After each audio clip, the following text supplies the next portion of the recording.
Vani. Thank you for joining me on this project and this series. I'm very excited to be here.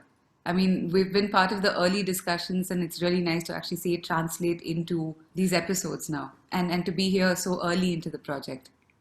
Do we want to introduce ourselves to people that have not met us before?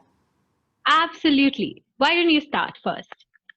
My name's Vani. I work at a university, used to work as a counselor that used to be working with community engagement via preventive, promotive, and treatment approaches to mental health.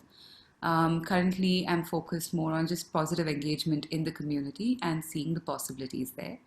And it's that in that environment that I got the chance to meet with Swarna, who was this little bubble of excitement that you find everywhere doing a whole bunch of things.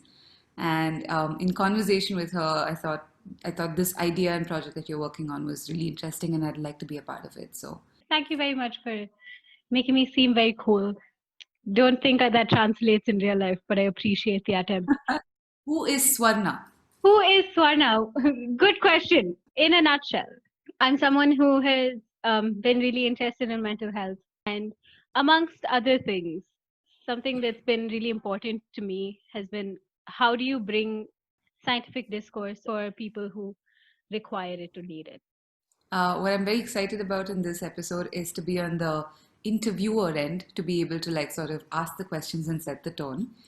So BFRBs is quite the mouthful and also just a really strange sounding acronym. I was wondering if you could unpack the term a little bit and just open it out to people who've seen the word or heard of it and have no idea what that means. And therefore, by extension, if you could tell us how this project came about and what it is.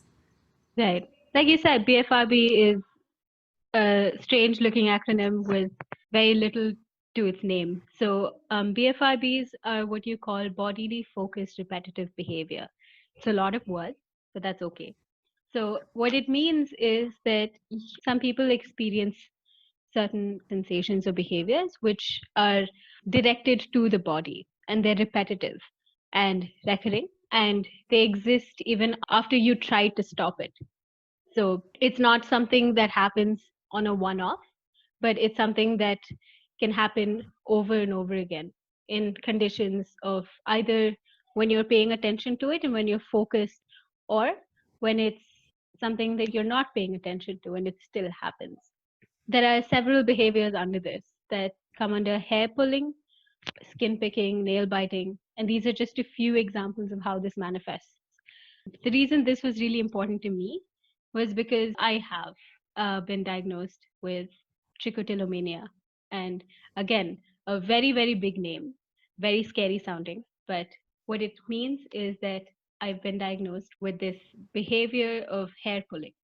And I've had it for nearly 6 years now. It started really young, and at the time I didn't have any resources to fall back on. There was very little, especially in the Indian context, and it became harder than going about understanding it and explaining it to my loved ones who had more fear about it than I did and less resources to look at as well. So that was the intention behind this. A lot of studies and a lot of projects around BFRBs are a bit complicated in the sense that they do use quite a lot of jargon, which hopefully we can break down a bit just to also expose the experience of the person who might have this.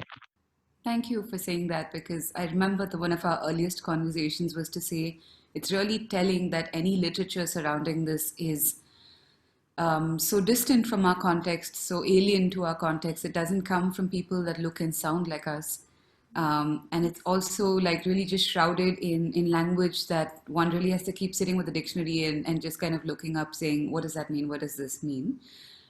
So I think, therefore, I really like that you've adapted this to also suit a format that chooses to prioritize and give value to people's experiences and stories as legitimate resources and ways of understanding this experience. And therefore, I think it's also important to acknowledge that it's a personal journey for you as well. And that's the lens we're sort of starting with, especially in this episode of this entire thing. So do you feel okay to invite us into that space and maybe just give us an idea of your story and the way it intersects with how this project came about? Yeah. Um, okay, I will do my best to say it without like absolutely just freezing up. So this started around the ninth grade for me. It was, I think, sometime during exam season, and um, I was playing with my hair as people normally do, except I found one that seemed off, and it. I didn't know how else to think about it except that it did not belong in my head. So I tried to pull it out, and I thought it would stop there because, one off, but that kept happening. And every time I would dismiss it as a singular issue, but it happened repeatedly until my mother pointed out that you have a bald spot. And this is something that after a year, around the 10th grade, is when I went to get this diagnosed, and which was when they told me I have something called trichotillomania. And I think after that, I like rapidly looked at the internet and tried to figure out what this meant. Um, I found maybe few people. Again, it didn't resonate with me because the sort of access people have outside of India is very different from what we find inside.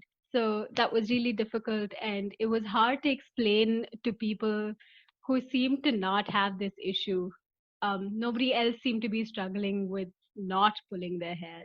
My hair, which was really, really full and lovely and long, was thinning out, and I looked like I had already finished 60 years of my life, which was not the case. I was like 12. So that shouldn't have happened. That was not easy to consider and take in my head at that age because I really cared for my hair and I didn't want it to look the way it did. And that resulted in like this huge sense of shame. I stopped going out to places. I barely spoke to new people. Every time I did, I was so worried they would know the secret that I've been holding. I am very bad at lying, but one of the biggest lies came out during this experience because I thought it was easier to tell people I might have alopecia instead of talking about this because it seemed like it was lesser of a fault of mine because it seemed like it was just falling off. It wasn't me actually pulling it. But it's the same in the sense that I was not doing it with the intention to lose my hair. So all of this just riddled me into like a very, very deep sense of guilt and shame around this. And that only recently started changing for me because I found people who've loved me and accepted me, even if I have like a very visible bald spot, or even if I don't.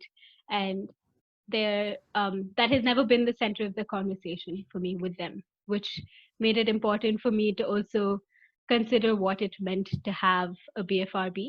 And I think while I might still be struggling with it, the nature of that association for me has changed a bit.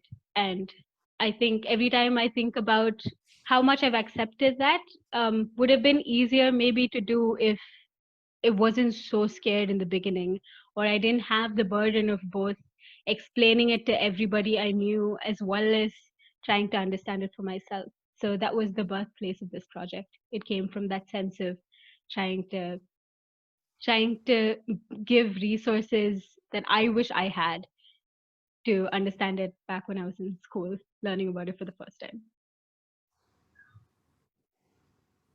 Wow. As much as I recognize that this project uses personal experiences to sort of be a gateway to a repository of resources and learning and other stuff, I'm fully aware and want to acknowledge that it is your story and a story that's been difficult for you to share. So I just want to take a minute to check in on how you're doing in the moment. I'm good. Just it's not a story that I tell people at all. Again, Yeah. has been biggest source of life. So this is okay.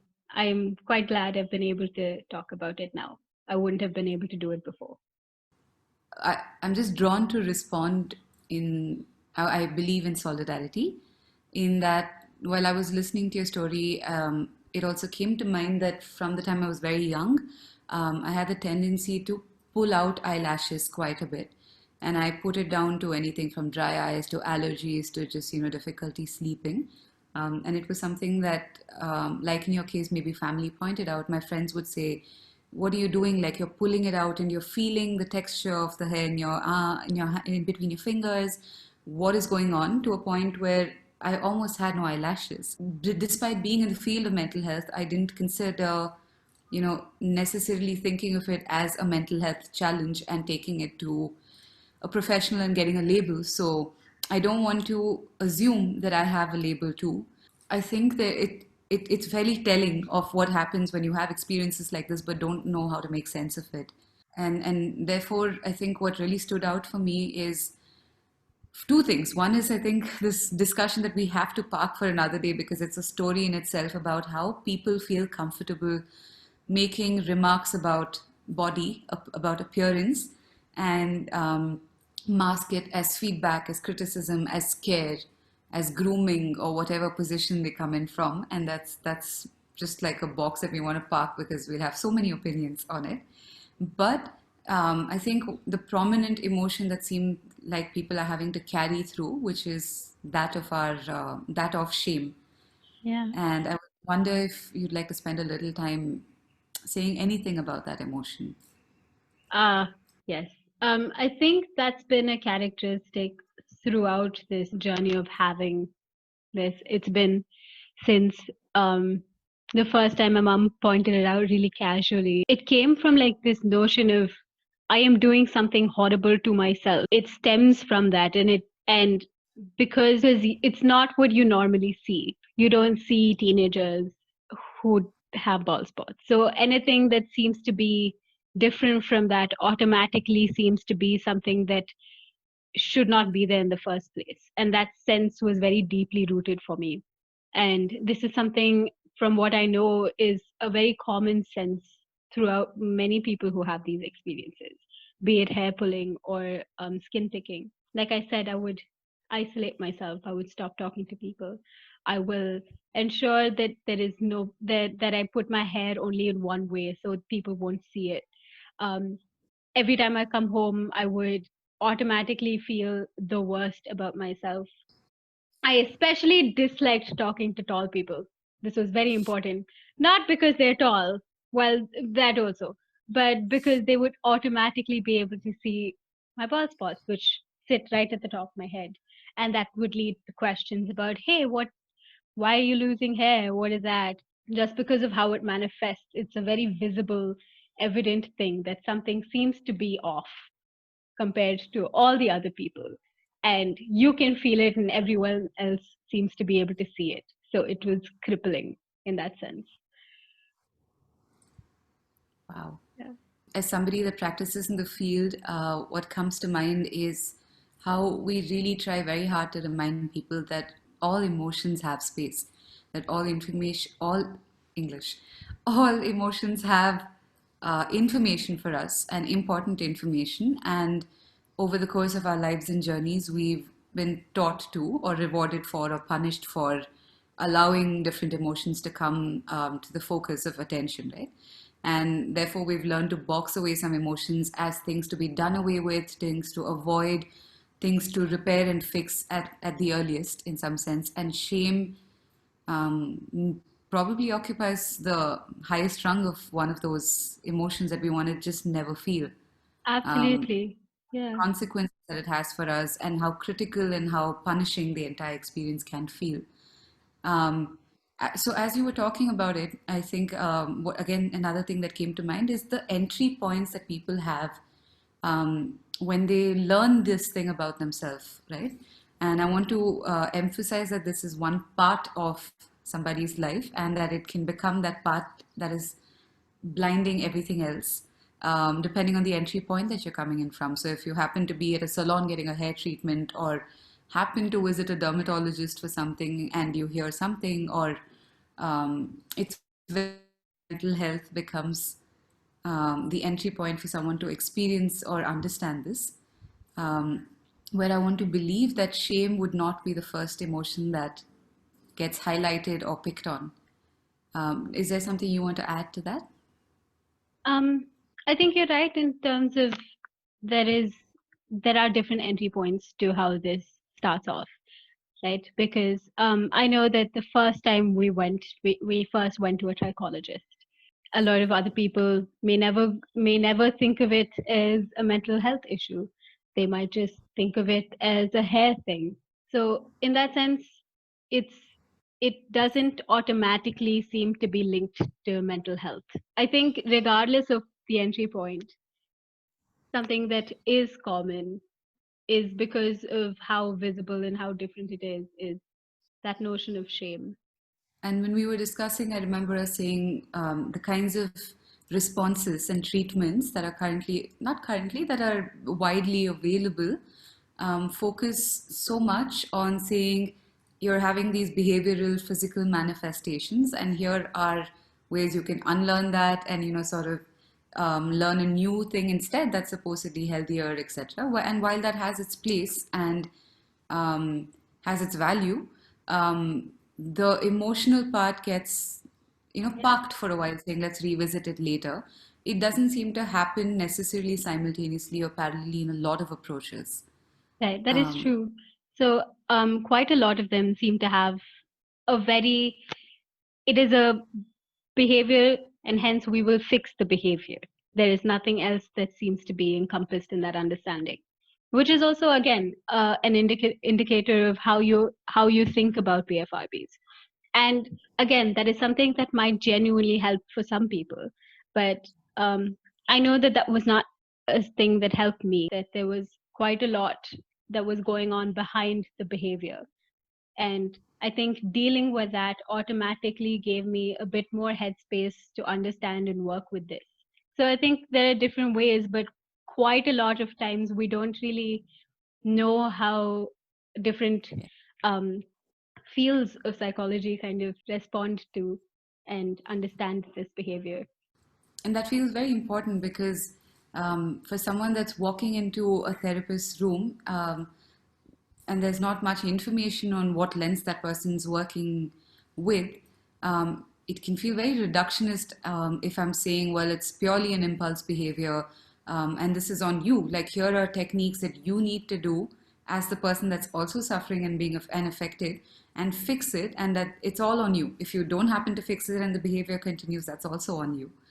And therefore, if unless there's more information and expansion of these approaches to be integrated and keep the behavior reversal habit formation bits intact, because there is value in that, but also look at what else is happening simultaneously, the approaches can feel very alienating in my opinion. Yeah, absolutely. And I think that also draws like a question of how do you feel most comfortable trying to understand this for yourself, right? That's Absolutely. I think that's very, very important because, like, for me, it was not easy to think about it as just something that I had to do all of the work for, or tablets would like entirely take it off. It didn't. And so that's not my understanding of how it works for me. For me, it worked with a more sense of exploring other facets and where anxiety stemmed in those senses, or what might have been uncomfortable in other spaces and why that might manifest in this. And that was easier for me to take and for me to understand around it. So I think when people sometimes say therapy doesn't work, I think Hmm. the notion comes from this one kind of therapy doesn't work. And it's true that for many people it might not be the way they want to go about it. And but Yeah. I do still think that because of just how much neglect has been with the experience and the personal behind a BFRB, it might be useful to explore what these mean. It's ridiculous that it's as simple or as difficult as that to place the person at the center of that narrative and experience, and see what all is happening in the circles around that person. Yeah. And therefore, I think the approach that you're choosing for this entire series feels even more important and relevant, where we're using, like, I think, a callback to what we said at the beginning. We're using stories, we're using experiences, illustrations, multimedia, interviews, um, perspectives, like a whole bunch of things to unpack these things. And therefore, I think that comes to the last question for me, which is what can a viewer or a listener expect from this series? Would you like to tell us a little bit about that? So this is a messy collection of resources and stories and art behind what it is to have BFRB and to think about BFRBs. We have an Instagram page that is called Swarna Ramakrishnan, which is very beautifully spelled out somewhere on the screen now. And so on that page, we would have posts that explain both scientific papers as well as explain terms around BFRBs, and also highlight stories of people who have and who are willing to share in whatever capacity that they do. Another thing that would feature are interviews where we would have a series of questions to try and understand what BFRBs mean from different lenses of therapy. It's a messy collection that hopefully resonates with people. And it will be available as a podcast, on a blog, and on Instagram. That sounds really exciting, and it feels like it offers people multiple formats and options to sort of play with and discover and feel drawn to, depending on what works for them. So thank you for initiating this entire thing. It's really refreshing. I mean, this for us both, I suppose, has been just a conversation that we've had over so long, and it's really nice to see it happen in this format. And thanks again for having me be part of this journey. Thank you very much for being part of this. I will see you in a few episodes, I think. This is a Swarna move for those of you that haven't met her too much. It's great. I'm not socially awkward in any capacity. This is Guns at people. All right. Bye-bye. Thank you.